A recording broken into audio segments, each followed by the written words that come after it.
Imaginez une vie où le luxe est sans limite. Un palais hors du commun, des bijoux d'une valeur inestimable et le statut d'épouse de l'un des hommes les plus influents et puissants de la planète. Pour la plupart, ce serait le décor d'un conte de fées. Pourtant, pour la princesse Aya bint al-Hussein, ce monde d'opulence s'est transformé en une prison suffocante. Aya n'est pas une figure ordinaire. Fille du roi Hussein de Jordanie, figure respectée et sœur du monarque actuel, sa vie semblait promise à la diplomatie et à l'honneur. Mais durant l'été caniculaire de 2019, le monde fut témoin d'un événement qui ébranla les fondements de la monarchie du Golfe. Aya quitta Dubaï à bord d'un jet privé, emportant avec elle ses 2 jeunes enfants et une volonté de fer. Elle ne fuyait ni la célébrité, ni les projecteurs. Elle fuyait son propre époux, le cheikh Mohammed Ben Rachid Al Maktoum, émir de Dubaï. Ce qui ressemble au début d'un thriller est en réalité une histoire vraie, brute et complexe, qui nous oblige à regarder au-delà des apparences et des promesses de la modernité. Qu'est-ce qui a pu pousser une princesse, éduquée à Oxford et habituée aux cercles diplomatiques les plus exclusifs, à tout abandonner pour un avenir incertain? La réponse est un sombre périple à travers des années de secrets, de disparitions forcées et une lutte de pouvoir sans précédent. Dans cette série en 7 épisodes, nous décortiquerons chaque aspect de ce drame. Nous examinerons les zones d'ombre qui entourent la famille royale de Dubaï, les voix réduites au silence par d'autres princesses et le labyrinthe juridique qui a finalement piégé la justice britannique. Si les histoires mêlant pouvoir, politique internationale et courage humain vous passionnent, cette série est faite pour vous. Pour suivre cette enquête, abonnez-vous à la chaîne et activez les notifications. Nous souhaitons vous intégrer à cette communauté qui va au-delà des gros titres. Quels mots décririez-vous pour une princesse en fuite? Laissez votre réponse en commentaire, nous les lirons tous. Pour saisir toute la portée de la fuite de la princesse Aya bint al-Hussein, il est indispensable de se livrer à une véritable archéologie émotionnelle et politique. Sa décision de rompre avec l'émir de Dubaï ne peut se comprendre sans décrypter l'essence même de la femme qui l'a prise. Aya n'est pas née dans un cocon de privilèges. Elle est née au cœur même de l'histoire politique du Moyen-Orient. Le 23 mai 1974, à Amman, capitale de la Jordanie, une jeune fille est venue au monde, destinée, dès sa naissance, à occuper la sphère publique, à devenir un symbole, avant même d'être une personne. Son père, le roi Hussein de Jordanie, n'était pas seulement un monarque, il était une figure titanesque du XXe siècle. Un homme qui sut naviguer dans les eaux tumultueuses de la géopolitique régionale, survivant à d'innombrables tentatives d'assassinat et maintenant une stabilité étonnante dans un royaume qui semblait souvent être au cœur de la tourmente. Le roi Hussein était avant tout un homme d'État qui comprenait le pouvoir comme une responsabilité périlleuse. Sa mère, la princesse Alia al-Hussein, apporta à la lignée un mélange d'élégance sereine et d'intelligence vive, qualités qui la firent briller même dans les instances internationales les plus exigeantes et les plus exclusives de l'époque. L'enfance d'Aya semblait tissée de fils de soie et de protocole. Pourtant, à peine âgée de 3 ans, le destin lui infligea un coup dur qui allait marquer sa vie à jamais. En février 1977, un accident d'hélicoptère près de l'hôpital de Tafila, dans le sud de la Jordanie, coûta la vie à sa mère en mission humanitaire. Cette tragédie la priva non seulement d'une figure maternelle, mais la plongea aussi dans un monde de silence, de structures rigides et d'une solitude immense, propre au cœur même d'un palais. La perte d'Alia fut le premier grand choc qu'Aya allait affronter avec le vide. Un environnement où les sentiments sont souvent relégués au second plan, derrière les obligations officielles et l'étiquette d'État. Dès lors, la vie d'Aya devint une mosaïque complexe. Son père se remaria et Aya grandit dans un environnement changeant, entre belle-mère et demi-frère et sœur, sous l'ombre imposante d'un monarque qui, bien qu'aimable, était dévoué à la survie de son pays. Aya apprit vite que le palais était une scène où les apparences avaient leur propre langage. Elle observait, écoutait et surtout analysait. C'est durant cette période de son développement que son caractère commença à se forger. Une jeune fille curieuse, analytique et parfois peut-être trop observatrice pour sa propre tranquillité d'esprit. Elle avait soif de comprendre les rouages du monde et non de n'y être qu'un simple élément décoratif. Elle trouva ce besoin de contrôle et d'autonomie dans un lieu inattendu, le monde équestre. À 16 ans, Aya redécouvrit dans les sports équestres quelque chose qui avait toujours bouillonné en elle. Les chevaux étaient son refuge, sa façon de communiquer sans recourir à la politique, et surtout, son terrain d'entraînement personnel. À cheval, elle découvrit une discipline quasi spartiate.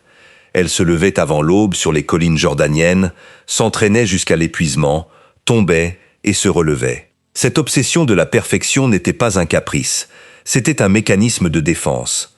C'était le seul domaine de son existence où le succès dépendait exclusivement de sa propre volonté et non des attentes d'une cour.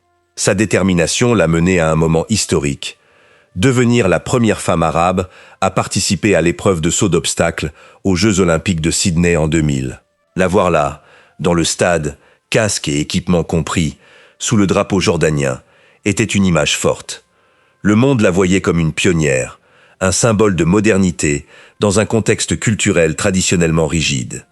Mais au-delà de la gloire sportive, ce succès lui a insufflé une confiance qui lui serait essentielle dans les années à venir. Cependant, les chevaux furent aussi le pont qui l'amènerait à son plus grand défi.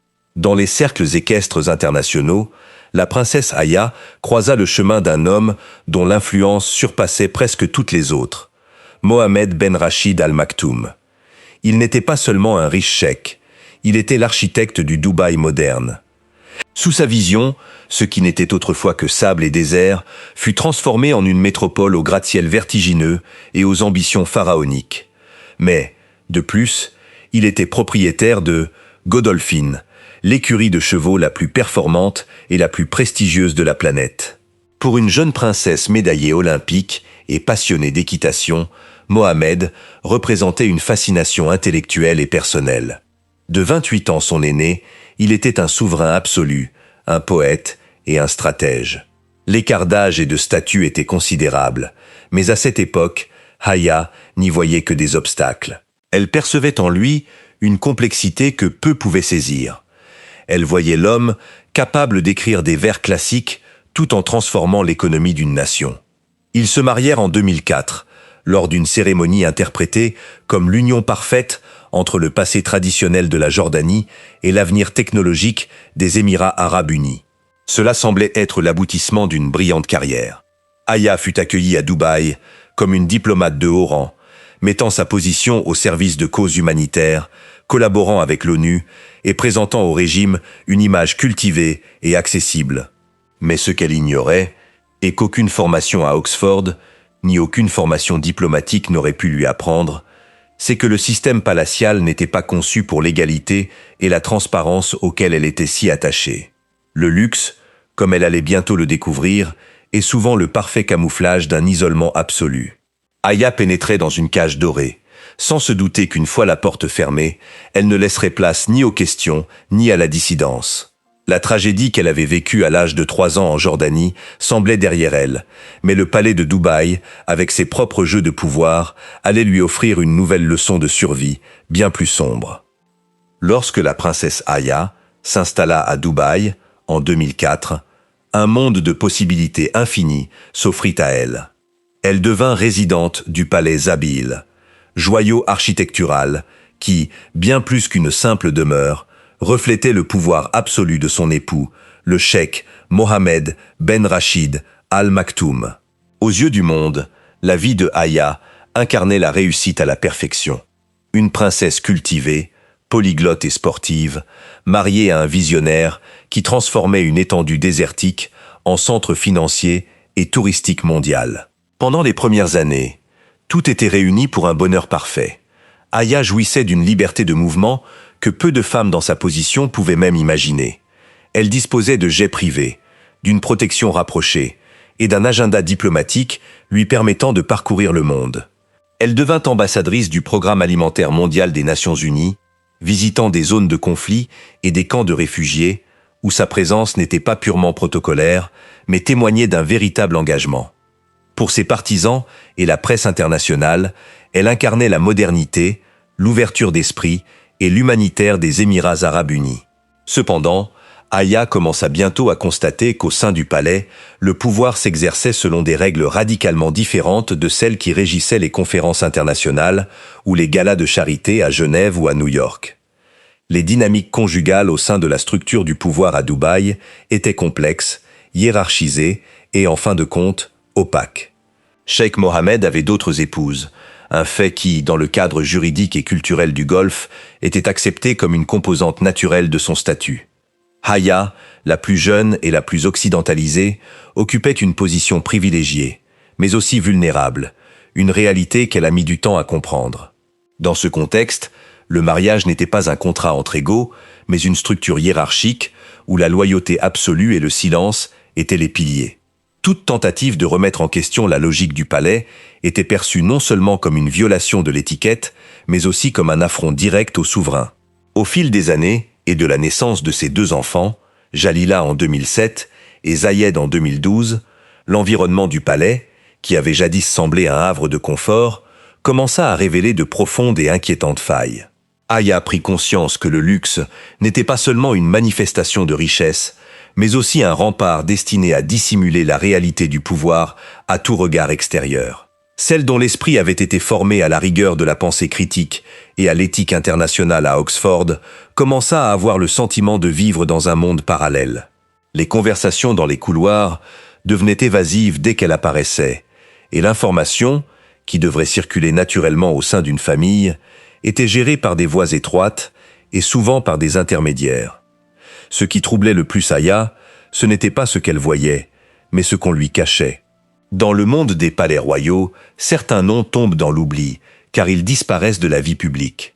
À Zabil, les histoires des filles des autres épouses du cheikh, Shamsa et Latifa, commencèrent à résonner avec une fréquence de plus en plus inquiétante. Ces jeunes femmes, qui auraient dû jouir d'une vie privilégiée comme la sienne, étaient traitées d'une manière qui bafouait tous les principes des droits humains que Haya défendait à l'ONU.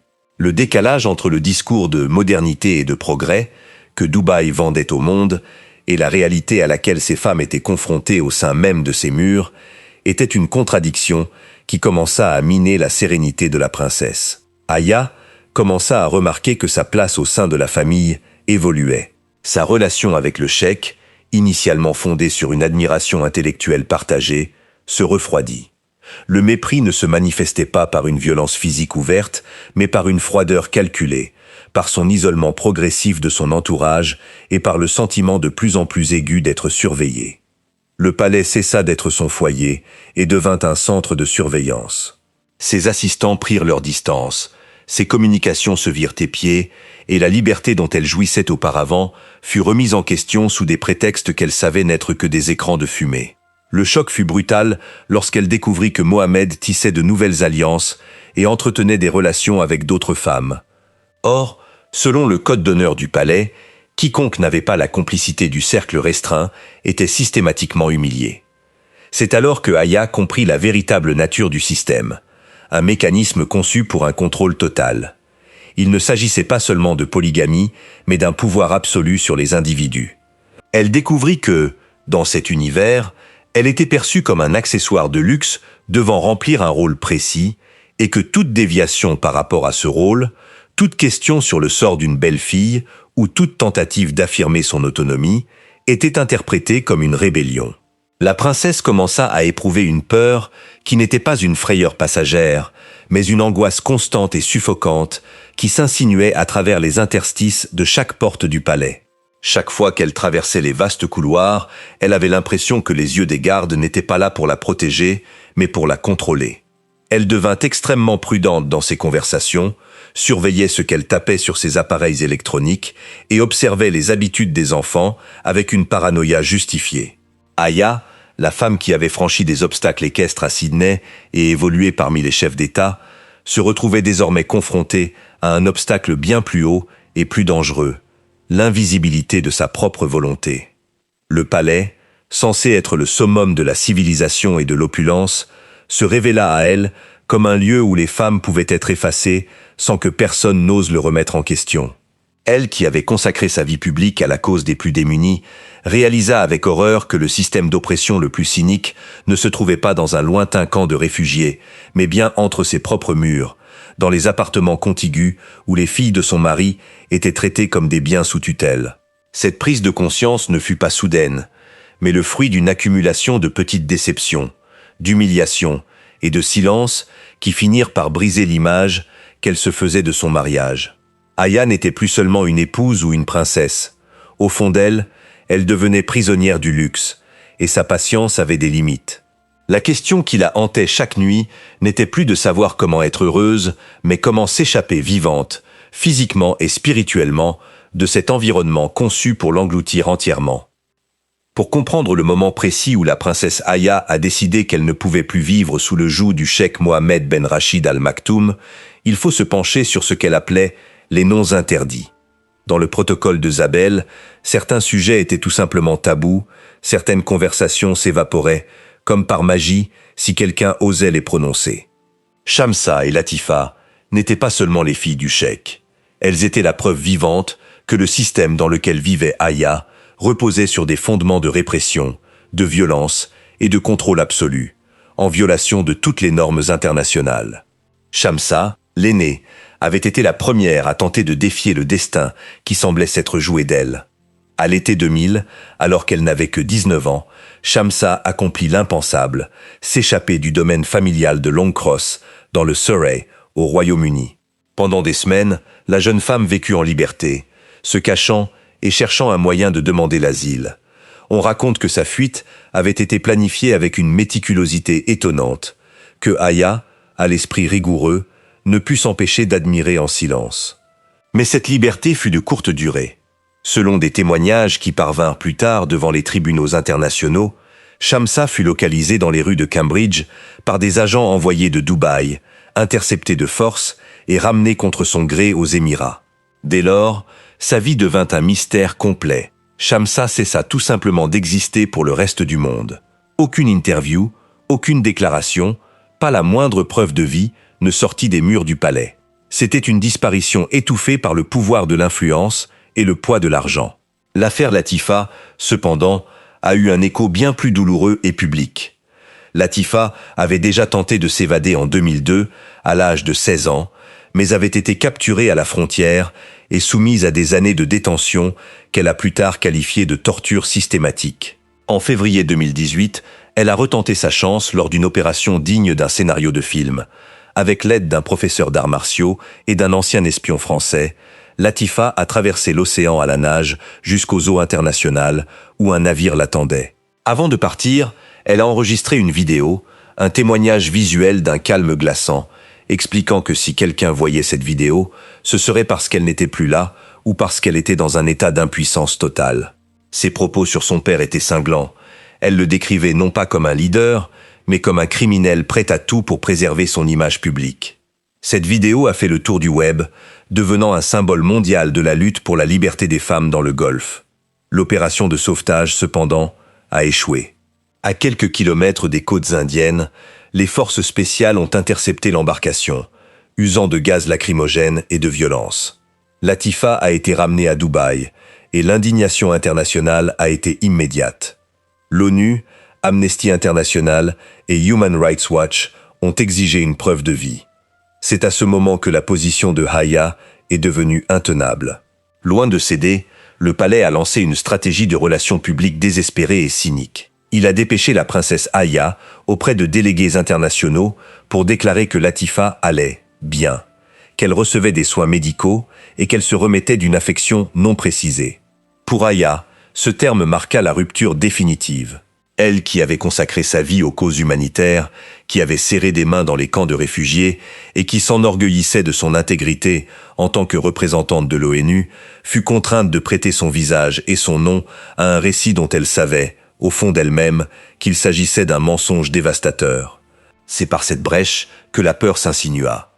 Aya commença à comprendre que le système attendait d'elle non seulement l'obéissance, mais aussi sa complicité active. Elle comprit qu'on l'utilisait pour blanchir l'image d'une structure qui, en coulisses, exerçait une violence qu'elle-même ne pouvait justifier au regard d'aucune loi, divine ou humaine. La peur, d'abord diffuse, devint physique, aiguë. Aya remarqua la surveillance accrue. Ceux qui avaient été ses alliés au sein du personnel du palais évitaient désormais son regard, et les conversations qu'elle avait l'habitude d'avoir sur l'avenir de ses enfants se firent tendues et surveillées. Elle se sentait observée, non pour la protéger, mais par suspicion, La suspicion que, comme Shamsa et Latifa, elle aussi puisse commencer à poser des questions dangereuses. La différence, c'est que Aya possédait quelque chose que les autres n'avaient pas à ce moment-là. Un réseau de relations internationales, une connaissance approfondie du fonctionnement du droit britannique et la détermination d'une mère qui préférerait mourir plutôt que de voir ses enfants grandir dans un système où la liberté n'est qu'un privilège conditionnel. Aya commença à percevoir des signes indéniables que son temps était compté. Elle découvrit que son mari avait entamé une nouvelle relation et qu'elle était progressivement écartée de son rôle central, non seulement dans sa vie privée, mais aussi dans la gestion des informations au sein du palais. La manière dont cette nouvelle lui fut annoncée était un acte de mépris calculé, destiné à lui faire comprendre que sa position était précaire et que sa loyauté n'était plus un atout précieux, mais un fardeau. À cet instant, la princesse qui avait participé aux Jeux Olympiques et avait été élevée au sein de l'élite britannique comprit la leçon la plus cruelle qui soit. Au palais de Zabîl, le pouvoir n'est pas partagé, il est imposé, et toute voix qui s'élève, même celle d'une princesse, est vouée au silence si elle ne se soumet pas aux diktats de l'émir. Son esprit, aiguisé par la discipline équestre pour déceler le danger avant même que le cheval ne s'effraie, commença à élaborer un plan. Il ne pouvait s'agir d'une action impulsive, il lui fallait une manœuvre d'une précision chirurgicale. Elle observa les angles morts, analysa les protocoles de sécurité et surtout, évalua la seule voie d'évacuation qui garantirait la sécurité de ses enfants, le Royaume-Uni. Londres n'était pas seulement un lieu d'étude pour elle, c'était une juridiction où, du moins en théorie, la loi primait sur les caprices d'un cheik du Golfe. Aya commença à agir avec un calme surprenant, dissimulant ses plans sous une façade de normalité, tandis que son cœur battait au rythme d'un compte à rebours inaudible pour les autres. La tragédie de Shamsa et Latifa lui servit de miroir. Si elle n'agissait pas, elle et ses enfants seraient les prochains sur la liste des personnes à faire taire au palais. La décision était prise. La princesse fugitive allait naître. Pour Aya, le passage du doute à la peur, puis de la peur à l'action, ne fut pas un processus de quelques jours, mais de plusieurs mois de maîtrise absolue de ses émotions. Dans un palais où le silence est une arme de pouvoir, Aya apprit que la discrétion la plus extrême était sa seule armure. Elle avait vu le sort de Shamsa et Latifa. Elle savait que le système ne tolérait ni l'erreur, ni la moindre seconde chance. Aussi, elle commença-t-elle à agir avec la même précision que lors de son entraînement pour les Jeux Olympiques, évaluant chaque obstacle, mesurant chaque distance et surtout conservant une façade de parfaite normalité devant le cheik Mohamed Ben Rachid Al Maktoum et son entourage. Organiser leur fuite n'était pas aussi simple qu'acheter un billet d'avion. Aya savait qu'elle était confrontée à un homme aux ressources quasi illimitées, disposant d'un réseau de renseignements capable d'atteindre n'importe quel point du globe et d'une influence suffisante pour exercer une pression diplomatique capable de mettre la plupart des gouvernements à genoux. Pour elle, le défi était double. Elle devait faire sortir ses enfants, Jalila et Zayed, du palais sans éveiller les soupçons, et ce de telle sorte qu'une fois dehors, le cheik ne puisse pas user de son pouvoir pour les récupérer en vertu d'une quelconque loi locale. Selon l'interprétation stricte du droit émirati, la garde des enfants reviendrait presque automatiquement au père en cas de litige. La question de la juridiction était donc cruciale. Londres s'imposait comme une évidence. Forte de ses études à Oxford et de ses années de service diplomatique, Aya connaissait le système juridique britannique sur le bout des doigts. Elle savait que les tribunaux des affaires familiales en Angleterre avaient le pouvoir de protéger tout enfant qui foulait le sol britannique, quel que soit son parent. C'était un pari risqué, presque suicidaire, mais le seul qui lui offrait une véritable chance de trouver refuge. Pendant des mois, elle a discrètement préparé le terrain, s'assurant de disposer des ressources nécessaires et surtout des conseils juridiques les plus acharnés que le Royaume-Uni pouvait lui offrir. Le jour J arriva en juin 2019. C'était un acte d'une audace que peu auraient osé commettre. Sans laisser de mots, sans adieu qui aurait pu trahir ses intentions et sans demander la permission, Aya prit ses 2 enfants et se dirigea vers la sortie. Pas de démonstration de force, pas d'évasion spectaculaire avec des coups de feu, c'était une décision stratégique, rapide et décisive. En montant à bord de cet avion, Aya ne quittait pas seulement Dubaï. Elle renonçait à son titre, à son statut de princesse au sein du palais, à sa fortune et à toute la sécurité que lui offrait le pouvoir du cheikh. Durant ce vol, Aya passa du statut d'épouse du souverain de Dubaï à celui de mère fugitive, cherchant la protection de la loi à l'étranger. L'arrivée à Londres marqua le début d'une nouvelle phase, la bataille juridique. Aya savait que Mohamed ne resterait pas les bras croisés. Presque aussitôt, le cheikh mit en branle ses procédures judiciaires, exigeant le retour immédiat des enfants en vertu de la Convention de La Haye sur l'enlèvement international d'enfants. L'argument était imparable. Juridiquement, elle avait enlevé les enfants en les emmenant de leur domicile habituel sans le consentement de leur père. Pour le monde entier, le message du palais était clair et, en apparence, irréfutable au regard des traités internationaux. Cependant, Aya avait un atout dans sa manche, le choix de son avocat. Pour mener sa défense, elle engagea la baronne Fiona Shackleton, figure légendaire des tribunaux britanniques.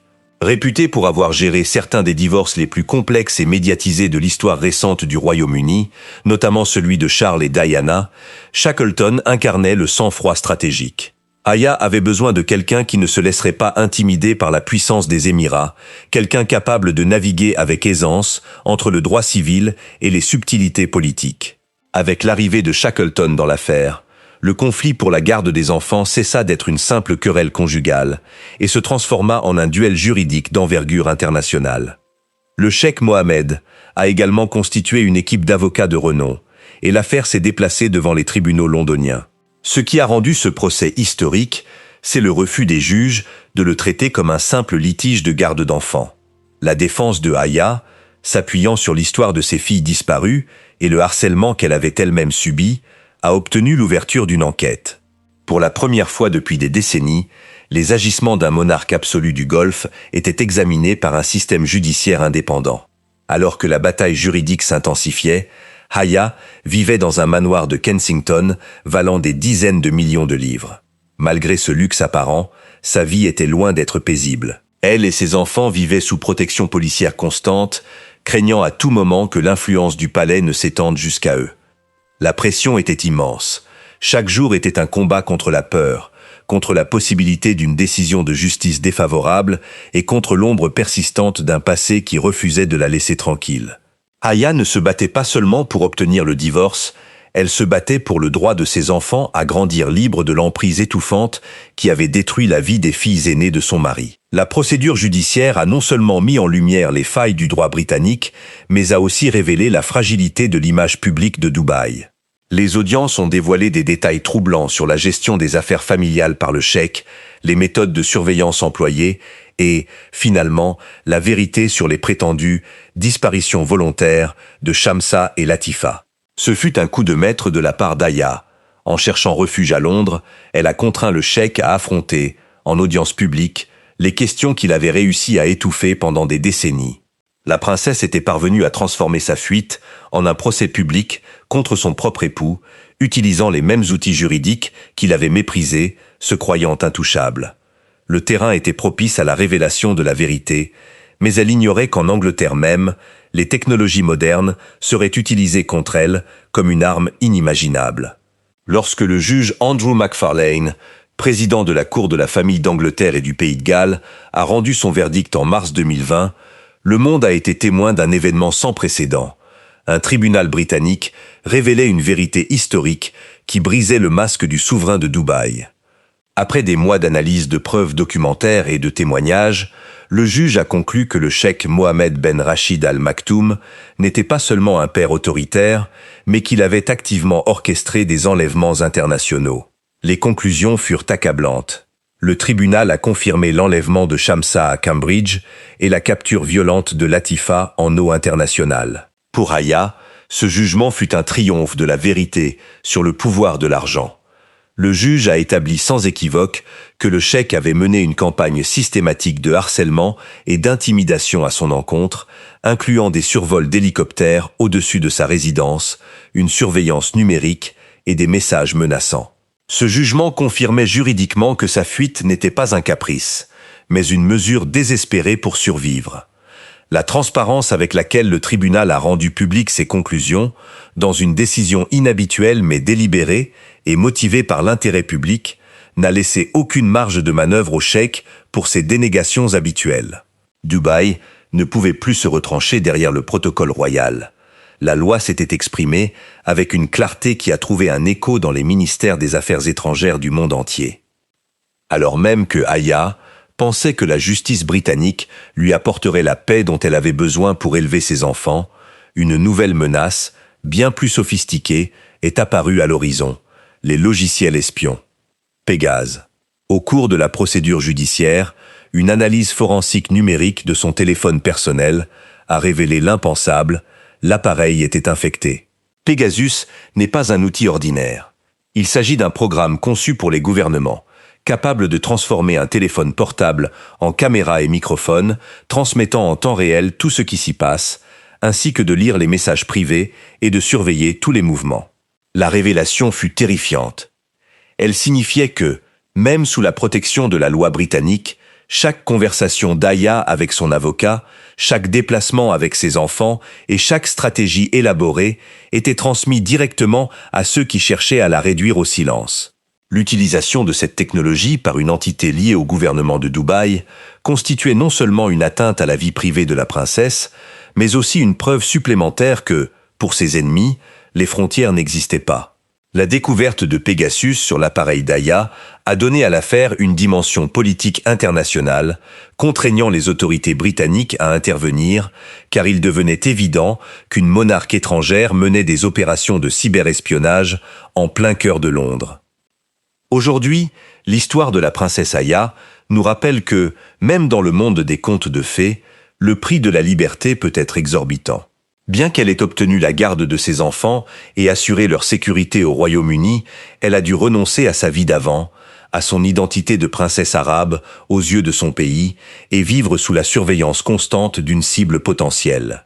Aya a démontré que la résilience n'est pas l'absence de peur, mais la capacité d'agir malgré elle. Son cas a bouleversé à jamais la façon dont les tribunaux internationaux appréhendent l'immunité diplomatique face aux droits humains. Il a laissé une empreinte indélébile, nous rappelant qu'aucune position de pouvoir, aussi absolue soit-elle en apparence, ne saurait primer sur la protection des individus. Aya n'est plus la princesse de Dubaï. Elle est une femme qui, à tout prix, a reconquis ce que l'argent ne peut acheter, sa propre volonté. Et tandis qu'elle continue de bâtir sa nouvelle réalité, le monde observe son histoire comme un symbole. La vérité finit toujours par triompher, quels que soient les obstacles dressés par les palais. Cette enquête a été un voyage intense, au cœur des zones d'ombre du pouvoir absolu.